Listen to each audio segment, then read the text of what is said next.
Kira, have you heard John isn't coming back and they might even fire him? No. I knew he was away, but I thought it was for personal reasons. I'm pretty sure that's not the full story. Have you ever worked with him? A long time ago, but, well, I've heard stories about him for years. I've never worked with him directly, but I know people that have. And they say he was always shouting and screaming, threatening to fire people. And Suzanne told me he took credit for one of her ideas. She had this idea for a project and she brought it up at the monthly creative workshop and he liked it, everybody did. But she saw the notes from the meeting and there was no mention of her name anywhere. John had agreed with her and repeated some of the things she said, and the notes made it look like they were his ideas in the first place. He made her do all the work planning it.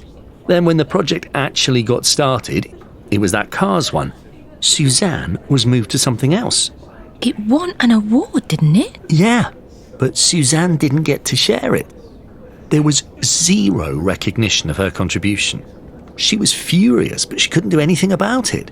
Not if she wanted to keep her job. Yeah, it's almost impossible to report people who are as high up as John is. Or was. How did you find working with him then? Well, you know what you said about him shouting at people? I've been in meetings with him and we all learned to keep our mouths shut. It was horrible. People were genuinely afraid of him.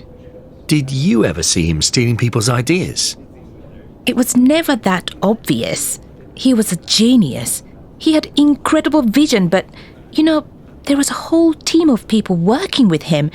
Not every single idea came from him, and after a while, it's not easy to say, oh, this idea was mine and this idea was yours. For me, the bigger problem was that you could be in his good books, and then suddenly, with no explanation, you were out. And if you were out, life got very difficult. I heard women in particular had a hard time working with him. Yeah, well, like I said, you had to stay in his good books. So if there was a comment that made you feel uncomfortable, you didn't say anything. Did that happen to you? Not to me, no, but we all knew, and no one said anything. And I was lucky I didn't have that much contact with him myself. They're doing a full investigation, so I suppose a lot of these stories are going to come to light. I hope so. I really hope he's not coming back.